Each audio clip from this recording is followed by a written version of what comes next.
Hello guys, আসসালামু আলাইকুম। সপ্তাহে শুক্রবার আসলে ওর বাবা বাসায় থাকে, তো ছেলে বায়না ধরে বাইরে যাওয়ার জন্য। তো আমরা বেরিয়ে পড়লাম, রিক্সাওয়ালাকে বললাম ফুলেরতলি যাব। তো উনি রাজি হলেন। মহিলা বাজার থেকে ফুলেরতলি যেতে 30 টাকা ভাড়া নেয়। তা আমরা রওনা দিয়ে দিলাম। এরপরে এই যে আমরা ফুলেরতলি বাজার এসে পৌঁছালাম। এখানে 2 নাম্বার রোডে দাঁড় করালাম। এই 2 নাম্বার রোডে এটার পাশে মসজিদের গলি দিয়ে মসজিদের পাশে এই মামাটা বসে, বেলফুরি মামা।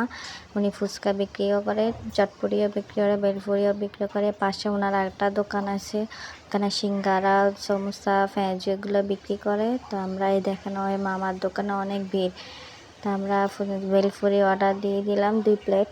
তারপর আমরা ভিতরে যে বসলাম। ভিতরে ভিতরে অনেক সুন্দর করে ওনারা ডেকোরেশন করেছে।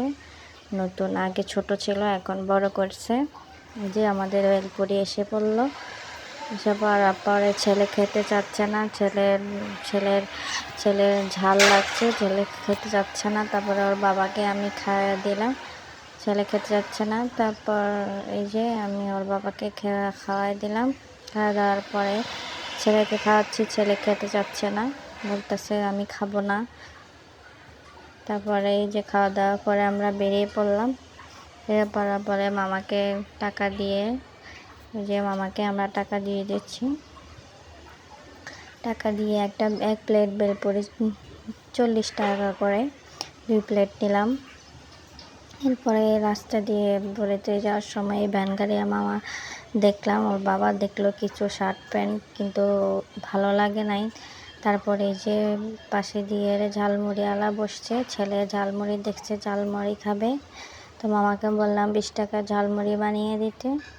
মামা মামা এখন 20 টাকা ঝালমুড়ি বানাচ্ছে।